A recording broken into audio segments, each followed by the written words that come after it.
पहले प्रयास में बच्चों को किन चीजों का जनरली ध्यान रखना चाहिए? 2002 आपकी डेट ऑफ बर्थ है, लगभग 2019 में आपने 12th की, ग्रेजुएशन आपकी 2023 के अंदर पूरी हुई। पहली बार में बूस्टर ने जो नाम किया वो शायद इस एक रिजल्ट में कोई नहीं कर।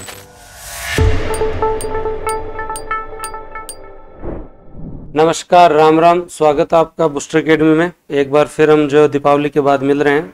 आशा करता हूँ दिवाली आप सब लोगों की बहुत अच्छी रही होगी और इस बार दिवाली वैसे भी गांव वालों की बहुत शानदार है, क्योंकि आरएस के रिजल्ट अजमेर और नागौर में तो गांव तक पहुंचे हैं। जी सर। तो हमारे साथ रामचरण जी हैं जिनकी रैंक 175 भी है, उम्र जो है वो 23 साल है और 2023 की भर्ती के अंदर जो इन्होंने जो 175वीं रैंक जो प्राप्त की है, तो इस कम उम्र में आप आरएस अधिकारी बने, इसके लिए आपको तो बहुत बहुत शुभकामनाएं। थैंक यू सर, बहुत बहुत धन्यवाद। है ना, बहुत बहुत शुभकामनाएं। और ये बहुत बड़ी बात है कि आप सेल्फ स्टडी ऑनलाइन एजुकेशन के इस दौर में आपने घर बैठकर तैयारी की और 175वीं रैंक फर्स्ट अटेम्प्ट में इन्होंने प्राप्त की है।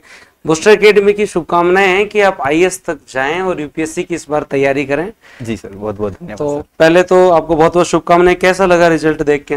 रिजल्ट तो सर पहले तो उम्मीद ही नहीं थी कि इतनी अच्छी रैंक आ जाएगी पहले अटेम्प्ट में। पहले तो अटेम्प्ट में एक भावुक वाला पल भी था कि सबसे पहले मैं उस टाइम अपने अंकल से ही बात कर रहा था, तो कॉल पे सीधे मैंने उनको बता के मेरे तो आंसू निकलने लग गए कि ये तो बिल्कुल अचंभे वाली बात थी मेरे लिए। बहुत मेहनत का फल मिलता है ना, और जब फर्स्ट अटेम्प्ट में ये रैंक आती है तो बहुत मतलब मजा अलग ही होता है। जी सर। तो जॉइंट फैमिली में सब ने सेलिब्रेट किया? जी सर, सबके फिर फोन आने लग गए, तो फिर मैंने स्टेटस लगा के एक बार सबको तसल्ली के लिए बता दिया कि भाई मेरी ये रैंक आई है, ताकि कोई किसी का कॉल नहीं लगे तो फिर वो नाराज नहीं हो कम से कम। बहुत बढ़िया किया। और रामचरण जी हमारे साथ बहुत पुराने टाइम से जुड़े हुए हैं, तो मेरे पास भी जब मैसेज आया तो मेरे को भी बहुत खुशी हुई। और आज जब पधारे तो ये हमारी संस्था के लिए जो है वो एक बहुत अच्छी बात है कि 2023 का रिजल्ट आप सब लोगों का अच्छा रहा और इंस्टीट्यूट का भी अच्छा रहा। हमारा भी पहला ही रिजल्ट था ये। जी सर, पहली बार में बूस्टर ने जो नाम किया वो शायद इस एक रिजल्ट में कोई नहीं कर पाया। हाँ, ये और एक ऑनलाइन में मतलब घर बैठे सिविल की तैयारी के लिए कहा जाता है जनरली कि बड़े शहरों में जाना ही पड़ेगा, रहना ही पड़ेगा। जी। जो मतलब एक जो धारणा थी वो हमने तोड़ी है और हमने ये प्रयास किए है कि घर बैठे बच्चा पढ़ सकता है, उसको कहीं जाने की जरूरत नहीं है, बस वो पढ़े। सर से मैं कुछ क्वेश्चन से स्टार्ट करता हूं और देखते हैं कि आप लोगों के लिए फर्स्ट अटेम्प्ट में सर क्या क्या जो है वो चीजें आपको बताएंगे जो आपकी तैयारी के दौरान जो है वो आपके काम आएंगी। सबसे पहले आपका एक्सपीरियंस, 2002 आपकी डेट ऑफ बर्थ है, लगभग 2019 में आपने 12th की। जी सर। ग्रेजुएशन आपकी 2023 के अंदर पूरी हुई? जी सर, मैं लास्ट ईयर से शुरू की थी। बीएससी बीएड था? जी सर। तो आरएस का मानस कैसे बना? सर क्या मेरे भाई का टीचर में सिलेक्शन हुआ था। हाँ। बड़े भाई का, तो एक तो वो मोटिवेशन था कि कुछ जॉब में लगना है। हाँ। और फिर मैंने सेकंड ग्रेड की तैयारी के लिए जीके का पोर्शन शुरू किया था मैंने। जीके का पोर्शन चल रहा तो सेम सिलेबस था बिल्कुल प्री का। तो हाँ, तो मैंने फिर भर्ती आई नहीं थी, तो अपने आप को टेस्ट करने के लिए भी एक बार आरएस प्री दे लेते हैं। हाँ। और किस्मत अच्छी रही कि सेकंड ग्रेड की भर्ती भी नहीं आई। हाँ। और पेपर वॉज पोस्टपोन्ड हो गया उसके बाद में, तो मेरे को तैयारी के लिए एक सफिशिएंट टाइम मिल गया भर्ती जो है। और सर का पहला अटेम्प्ट, और पहले अटेम्प्ट के अंदर जो है वो तो मैं नए अभ्यर्थियों से कर देता हूँ, उस समय पेपर पोस्टपोन्ड हुआ था, लेकिन अब आरपीएससी ने ट्रेंड चेंज कर दिया है। 2024 में आरपीएससी ने कहा है कि समय पर ही पेपर होगा, तो ये इनके लिए बहुत फायदेमंद रहा है, क्योंकि वो पेपर पोस्टपोन्ड हो गए, 6 महीने एक्स्ट्रा मिले थे। हाँ, आराम से सर 8-9 महीने मिल गए थे मेंस के लिए मिनिमम। ये एक अच्छी चीज रही। तो अब जो है वो हम चर्चा स्टार्ट करते हैं। अगर आरएस की आप इस तैयारी, इस जर्नी को जब आप देखते हैं, तो ये सफर 2 लाइन में आप बताएं तो कैसा रहा? पढ़ाई में मजा आया? सर पहली बात तो मैं एक बिल्कुल ऐसा बंदा था कि मैं जीके से बिल्कुल कटा हुआ था। हाँ। तो एक तो जनरल अवेयरनेस बढ़ी, मेरे आसपास की चीज को मेरे को समझ में आई। दूसरा, पढ़ने में भी इंटरेस्ट आने लग गया कि भाई इतनी सारी चीजें जो मेरे आसपास हो रही है, कम से कम उनके बारे में अवेयर रहूंगा अगर सिलेक्शन नहीं भी होता है तो। और दूसरा ये था कि सिलेक्शन की तो फिर धीरे धीरे उम्मीद बढ़ती भी गई थी, लेकिन इतना अच्छा रिजल्ट जाएगा जिसकी मेरे को उम्मीद भी नहीं थी। तो सर ने ये बताया। और पहले अटेम्प्ट के अंदर जो आपको टाइम मिला, उस टाइम के साथ साथ पहले प्रयास में बच्चों को किन चीजों का जनरली ध्यान रखना चाहिए? पहले तो भी सर जो कंटेंट है वो आपका ऑथेंटिक सोर्स से होना चाहिए, जैसे आरबीएससी एनसीईआरटी। लेकिन एक बार में पूरा एनसीईआरटी और आरबीएससी कवर करना शायद संभव भी नहीं है, तो एक किसी कोचिंग के बेस नोट्स बना के उसमें वैल्यू एडिशन करना चाहिए, क्योंकि एनसीईआरटी और आरबीएससी की भाषा ऐसी कि उसको एक बार में पढ़ने में समझ में भी नहीं आता है। पहले एक जरूरी है कि वो तो कोई भी स्टूडेंट, जैसे आज अगर मैं भी वापस तैयारी चालू करूं तो अगर ऑप्शन हो तो मैं जरूर जो है बूस्टर अकेडमी में पढ़ूं, लेकिन तैयारी चालू करो तो जरूर भाई, कोई भी आदमी होगा तो एक बार संस्था से थोड़ा बूस्टअप हो जाता है फिर अपनी तैयारी। सर जो है वो उस समय मतलब जब बूस्टर अकेडमी नहीं थी ना, उस समय से सर जो है वो जुड़े हुए हैं, मतलब गोल्डन बैच के अंदर सर जो है वो प्री के टाइम हमारे साथ थे, उसके बाद में इंटरव्यू प्रोग्राम में सर हमारे साथ थे। तो ये जो आपने तैयारी के दौरान प्री एक सबसे पहला चैलेंजिंग फेज वो होता है, 2023 का प्री था, पेपर इतना ज्यादा चैलेंजिंग नहीं था, चॉइस का तो बहुत अच्छा पेपर था, चॉइस का तो सर लेवल का पूरा एनालिटिकल टाइप था उसमें। हाँ पूरा था। तो 2023 के प्री की तैयारी के दौरान की आपकी जर्नी के बारे में कुछ आप बच्चों को बताना चाहें तो? सर मैं मैराथन क्लास से लेता था बूस्टर की, उस टाइम करंट अफेयर और जो बाकी सब्जेक्ट की आती थी जैसे टेक्नोलॉजी की हुई और इंडियन पॉलिटी, राजस्थान पॉलिटी की थी। तो एक तो मैराथन से मेरा रिवीजन है वो फास्ट होता था, दूसरा ये कि जैसे कुछ नए फैक्ट आते थे तो मैं अपने नोट्स में उसको उतारता था, वैल्यूएशन कर लेते थे। और उसके अलावा सर जैसे मैंने गोल्डन बैच में मैं था तो मेरी ज्योग्राफी और इकोनॉमी मेरी ऑलरेडी कंप्लीट हो रखी थी पहले से तो मैंने उसके उसी टाइम शॉर्ट नोट्स बना रहा था। और मेरे क्या सर 4th ईयर के एग्जाम थे लास्ट ईयर, ओके, तो मैं वो शॉर्ट नोट्स वापस आते टाइम उसको रिवाइज करता रहता था, आते जाते टाइम जी। हम लोग कॉलेज के साथ एक तो है ना सबसे अच्छी चीज बताया क्या, इस उम्र में जनरली बच्चों का गोल ही डिसाइड नहीं होता है, उसमें आप कॉलेज के साथ तैयारी कर रहे हो ये बहुत बड़ी बात है।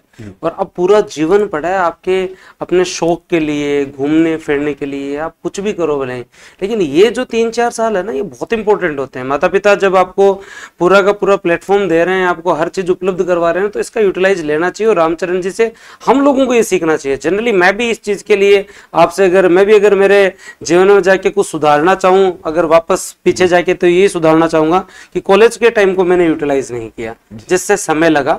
तो ये जो भी बच्चे कॉलेज में पढ़ रहे हैं वो सीख लीजिए कि 3rd ईयर 4th ईयर में इन्होंने तैयारी चालू की, 2023 पहला अटेम्प्ट, उसी में ये एलिजिबल थे। अगर वो वैकेंसी लेट आती तो पहले आ जाती तो एलिजिबल ही नहीं होते। जी सर, बिल्कुल एलिजिबल नहीं था। हाँ, और उसी के अंदर पहले में ये रैंक निकाले।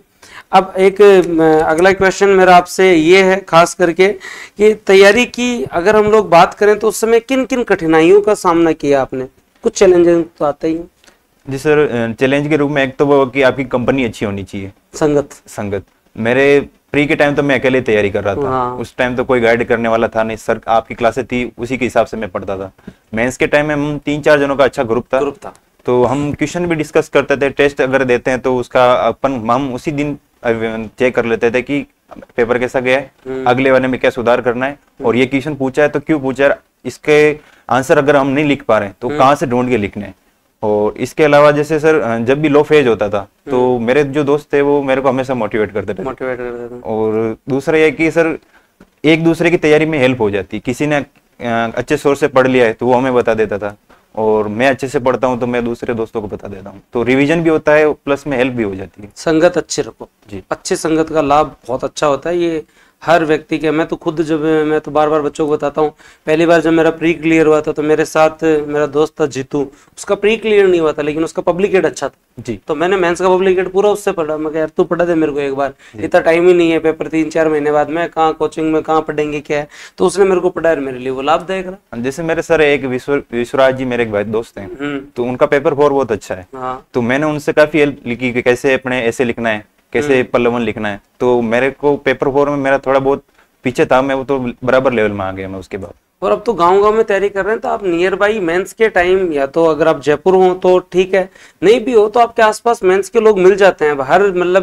हर जिला हेडक्वार्टर, हर तहसील पे अब लाइब्रेरी हो गई। आज कोई सुजानगढ़ है, टाउन है, या कोई किशनगढ़ से भी तैयारी कर रहे हैं, तो मैं आपको बाकायदा कह सकता हूँ किशनगढ़ से 10 लोग RS मेंस दे रहे हैं जी। इस बार सिलेक्टेड भी किशनगढ़ से ज्यादा ही है सर। इस बार ईओ में भी हमारे रामजीत जी आए थे, तो वो 16वीं रैंक थे, तो किशनगढ़ से तो बहुत गजब रिजल्ट रहे हैं।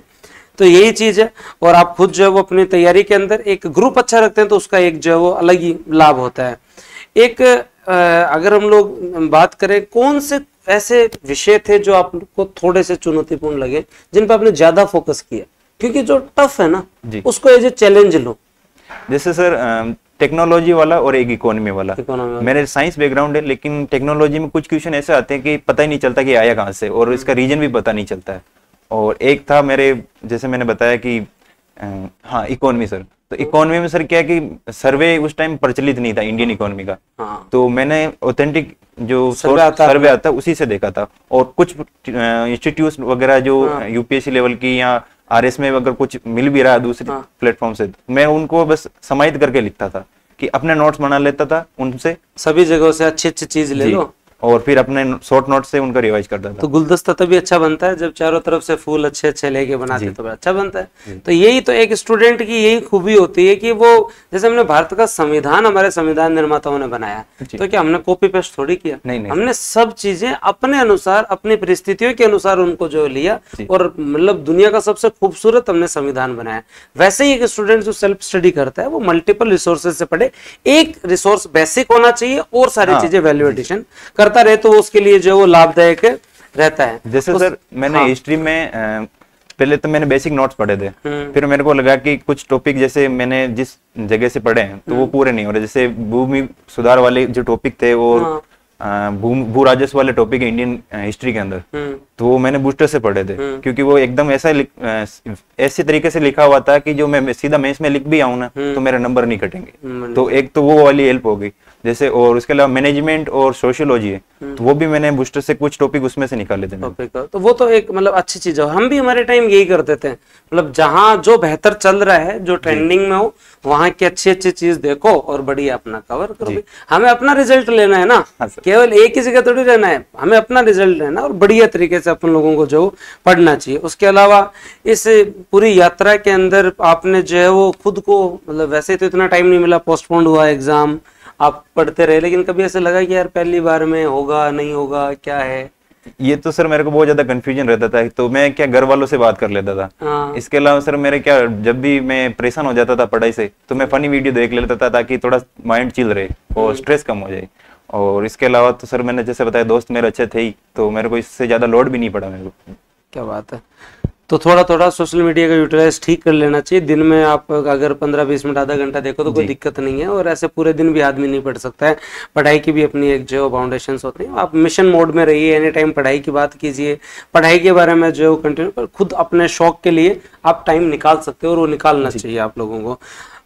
अगर आप अपनी तैयारी के शुरुआत के दिनों में अगर आपको लौटने का मौका मिले और आप कुछ चेंज करना चाहते हैं, जैसे 2024 में आपने कुछ चेंज किया होगा, तो क्या ऐसी गलती आप जो नहीं करना चाहेंगे या क्या सुधार करना चाहेंगे? सर मैं पहले जो अपने जो आंसर्स होते थे उसमें ज्यादा वैल्यू एडिशन तो नहीं करता था। जैसे मैं डायग्राम नहीं बनाता था मेंस में, या फिर मैं कभी कभी शुरू में जो ऐसे टाइप में लिखता था आंसर को, पॉइंट कम बनाता था।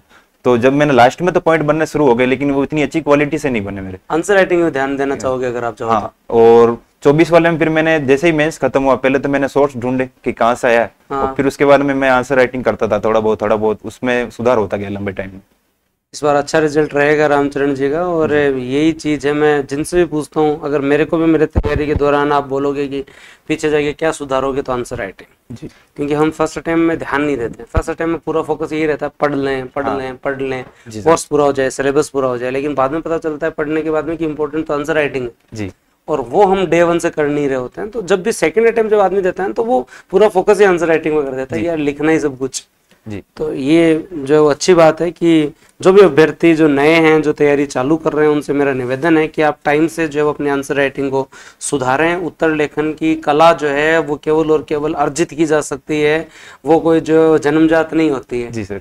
और जितना लिखोगे उतना, जिससे जितने ज्यादा टेस्ट लिखते हैं उतना आपकी लेखनी में सुधार होता जाता है, वही है। और अभी हमारे सुनीता जी हैं जिनकी 233 जो है वो रैंक है अभी वो है, तो वो हमारे टेस्ट सीरीज के अंदर 70 टेस्ट थे 2023 में, और 2024 में 50 टेस्ट थे, मतलब 120 टेस्ट वगैरह से मैं एक दिन भी मिस नहीं हुई, रेगुलर दिए मैंने टेस्ट दे, मतलब ज्वाइन टेस्ट और जिम ऐसी चीजें ज्वाइन कोई कर लेता पूरी नहीं होती, फिर कंटिन्यूटी ब्रेक हो जाती तो फिर वो मजा भी नहीं आता, तो कंटिन्यूटी ब्रेक नहीं होनी चाहिए।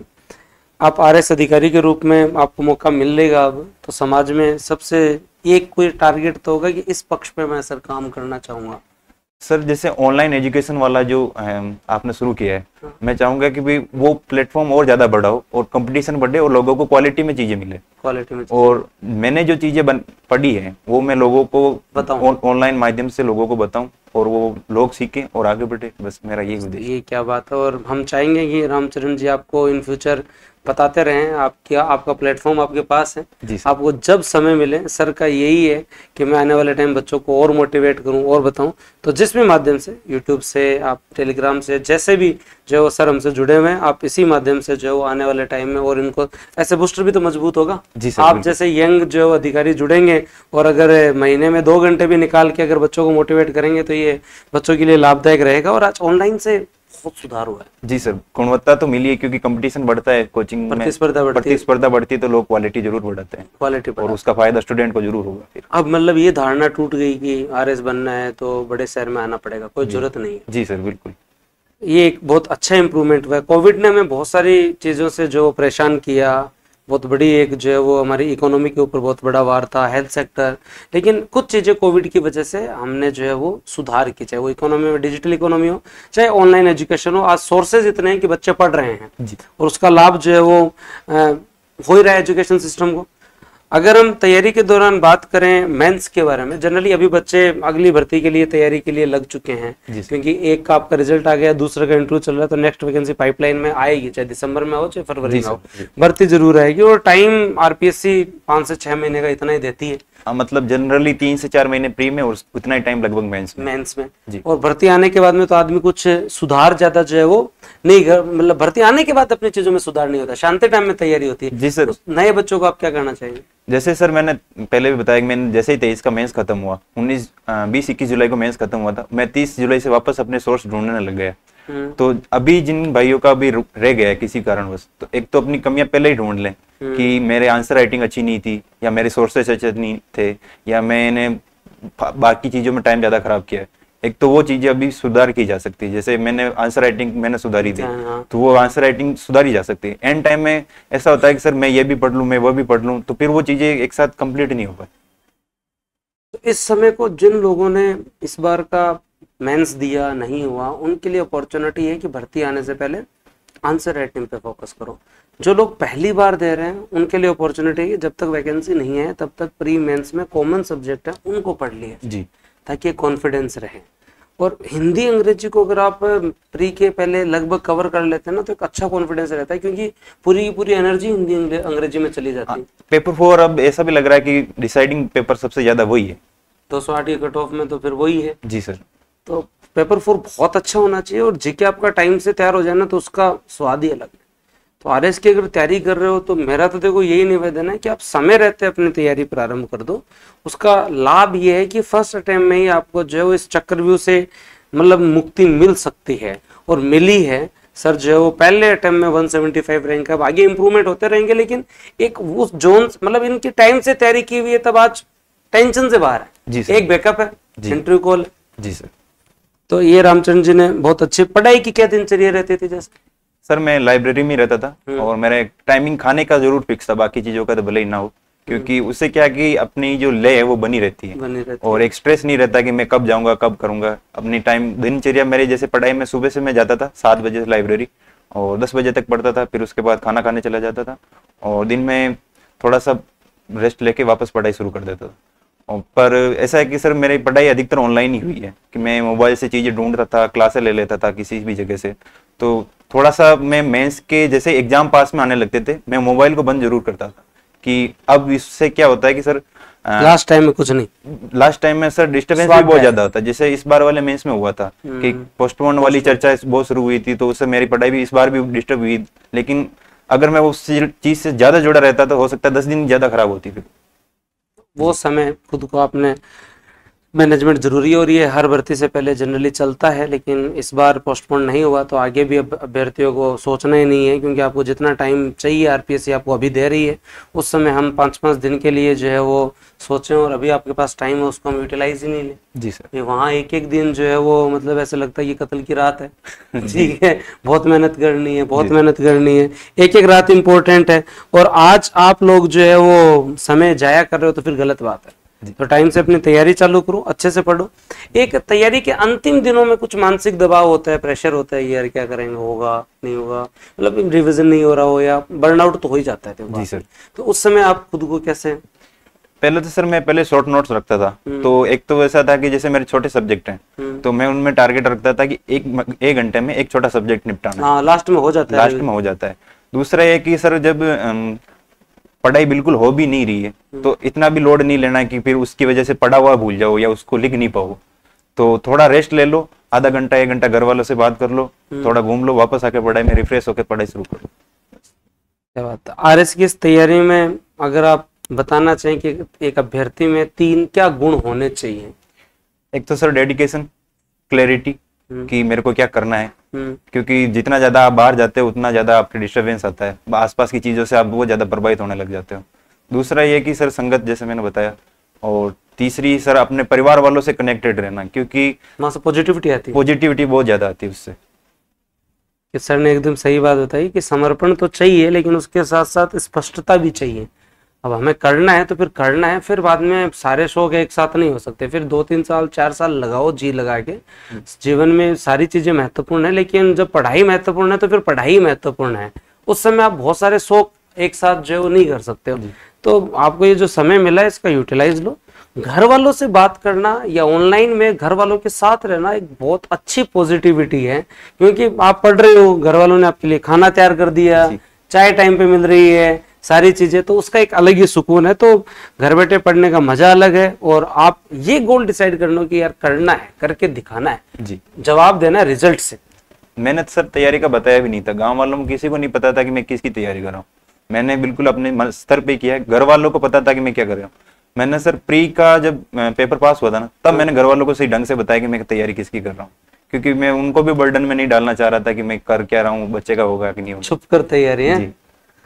और ऐसे ही ईओ के अंदर हमारे 2 रिजल्ट थे, एक चिरंजी लाल जी रैंक 35, एक चिरंजी लाल जी थे, एक अमी लाल जी थे रैंक 64। दोनों की एज सेम आपकी तरह है, लगभग 23 की उम्र, और जो घर बैठे केवल पढ़े, ईओ पे फोकस रखा, सिलेक्शन। तो ये मतलब नए युवा लोगों को एक सीखने वाली बात है। अब आपका जिसको आप अपना आदर्श मानो भले ही, लेकिन मेरा तो मानना है कि ये सिलेक्शन ही आदर्श है। आप इन लोगों से सीखो यार कि 23 की उम्र के अंदर आप आरएस के अंदर 175वीं रैंक ला रहे हो, ईओ में सिलेक्शन ले रहे हो। एक तो प्रमोशन बहुत अच्छे होने आगे आने वाले टाइम में, आप बहुत उच्च पदों पे पहुंचोगे। एक घर वालों को आपने उस समय सुकून दे दिया जिस समय उन्होंने मतलब सोचा ही नहीं होगा। उससे पहले तो आपने घर वालों को वो सफलता की जो वो खुशी दे दी, तो वो एक अलग चीज होती है। तो हम तो चलो 28-30 की उम्र में जाके बने, लेकिन ये बहुत अच्छी बात है कि नए लोग इतनी अच्छी मेहनत कर रहे हैं और पहली बार में सिलेक्शन हो ही रहे हैं। और ऐसा नहीं कि बचपन से ही प्रशासनिक सेवा का कुछ था, जी नहीं, ऐसा सब कुछ नहीं। तैयारी 2nd ग्रेड से स्टार्ट, तभी मैं कहता हूँ कि कोई भी तैयारी है ना जाया नहीं जाती। आप अपनी तैयारी कहीं से भी स्टार्ट करो, आरएस का गोल रखो और होता जरूर है जी। इसके अलावा बूस्टर से तैयारी का आपका कुछ अनुभव यूट्यूब के माध्यम से, या जो अनुभव आपका रहा तैयारी के दौरान, वो आप बच्चों से शेयर करना चाहें तो? एक तो सर जैसे आप कभी कभी जो चीजें अपनी स्थानीय भाषा में समझाते हो तो उससे वो चीजें बिल्कुल कनेक्ट होने लगती है कि जो पढ़ा रहे हैं वो, कि जो जिनसे हम पढ़ रहे हैं वो भी हमारे जैसे ही हैं। हाँ, अपने आदमी है। हाँ जी, और एक तो वो वाले कनेक्शन हो जाता है। दूसरा सर जैसे इंटरव्यू प्रोग्राम में मैं था, तो जनरली क्या होता है सर, फीडबैक बहुत कम होता है, 2 मिनट 5 मिनट, इससे ज्यादा नहीं। जैसे मैं बूस्टर में आया तो भले ही ऐसा लगता है कि फ्री की चीज है तो शायद क्वालिटी नहीं होगी, या मन में बहुत सारे विचार आते हैं, लेकिन सर मेरा जो रिव्यू था वो ही 15 मिनट चला, लगभग 15 मिनट रिव्यू। तो उससे बहुत सारी चीजें क्लियर हो जाती है कि आप कहाँ अटक रहे हो। जैसे मैं इंट्रोवर्ट पर्सनैलिटी वाला आदमी हूँ, क्योंकि मैं ज्यादा बोलता नहीं था, तो यहाँ आने पे मेरे को वो चीजें और ज्यादा स्पष्ट हो गई कि मेरे को कौन सी चीजों पर ज्यादा काम करना है।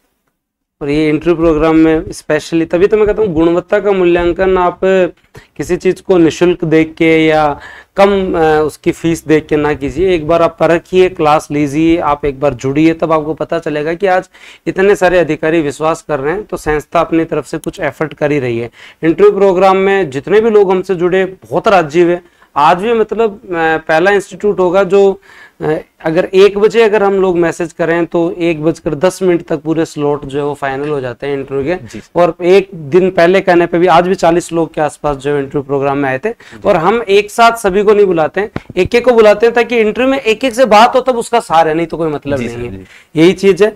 और सर ने बहुत अच्छी चीजें बताई, सारी चीजें बताई। आने वाले टाइम में मेरा ये प्रयास रहेगा कि आप इस बार सिलेक्शन और अच्छी रैंक से ले ही, लेकिन इन अपने जो साथ के भाई बहन है, छोटे तो नहीं आपसे, सारे साथ के ही है, इनको जो आप बताते रहो भी कैसे खुद को मोटिवेट रखना है, कैसे तैयारी करनी है, और प्री और मेंस में कैसे खुद को जो मेंटेन रखना है। जी सर, बिल्कुल। तो बहुत अच्छा लगा रामचरण जी से बात करके। आज समय का थोड़ा सा अभाव है, गांव निकलना है सर को, ट्रेन भी अभी जो जस्ट आधे घंटे बाद ही है, तो ज़्यादा समय में ले नहीं पाऊंगा, लेकिन हमारे घर के हैं तो हम इनका समय लेते रहेंगे, हमारा अधिकार मानते हैं हम ये। बिल्कुल सर, आपका अधिकार है सर। तो आप आते रहना, बच्चों को जो भी आप 2 बात कहना चाहते हैं जरूर कहिए, और जी सर, जो भी आप लास्ट में इनको जो कहना चाहते हैं कि भाई तैयारी करो, अगले बैच के जो भी स्टूडेंट हैं इनको आप मोटिवेट करना चाहें वो जरूर एक बार। सर मोटिवेट के नाम पे तो सर मैं खुद ही दूसरों से लेता था, तो मैं ज़्यादा नहीं करूँगा, लेकिन डेडिकेशन, कंटिन्यूटी और जो आपका गोल है उस पर फोकस करो। हो सकता है आप उसमें सफल हो या ना हो, लेकिन एक अच्छा इंसान जरूर बनोगे, और उसका जो फल है वो दूसरी भर्ती में जरूर दिख जाएगा। अगर नहीं भी हो तो ऐसा कुछ नहीं है कि अपन कुछ बने नहीं, एक अच्छा इंसान तो कम से कम बन ही जाओगे। ये तैयारी ऐसी है सर, और यही है, और रिजल्ट मिलता है ऐसे भगवान की, अगर देर हो सकती है पर ऐसा नहीं है कि अंधेर हो, और एक ना एक दिन रिजल्ट मिलता है। मैं ऐसे लोगों को भी जानता हूँ, मेरे सीनियर है सुशील बेड़ा बॉस, तो बहुत टाइम से मतलब तैयारी कर रहे थे, इस बार अच्छी रैंक आई, सिलेक्शन हुआ जी। हाँ, तो कभी कभी कुछ गलतियां रह जाती हैं, और गलतियां नहीं रही हो तो ईश्वर संघर्ष या ईश्वर परीक्षाएं भी उन्हीं की लेता है जिनसे जो ईश्वर रिजल्ट चाहता है। तो उन चीज़ों से आप एक किसी भर्ती में असफलता से मतलब खुद का मूल्यांकन ना कीजिए, आप सीखिए। आपने वो पेपर दिया, आपने वो रिदम प्राप्त किया, आपने 8-10 घंटे पढ़ना स्टार्ट किया, आप मतलब आपने ले पकड़ ली कि ऐसे पेपर दिया जाता है, अगली भर्ती में सिलेक्शन हो। तो बहुत बहुत शुभकामनाएं आपको, और इस बार बहुत अच्छा रिजल्ट रहे, और इस बार आप जो है वो अगली बार और अच्छी रैंक लेके जो है वो, ये जो सफर है ना इधर से इधर का, इसी रूम में आप आए थे जी सर, मैं बिल्कुल यहाँ आप इंटरव्यू प्रोग्राम में थे, हमारे पास तो ये एक ही रूम है, तो इंटरव्यू प्रोग्राम में जो है वो सर आए, और वहां से यहाँ आज जो मार्गदर्शक की भूमिका में है, तो बहुत अच्छी बात है। इसी तरीके से जुड़े रहिए आप। जी सर, धन्यवाद, जय हिंद। जय।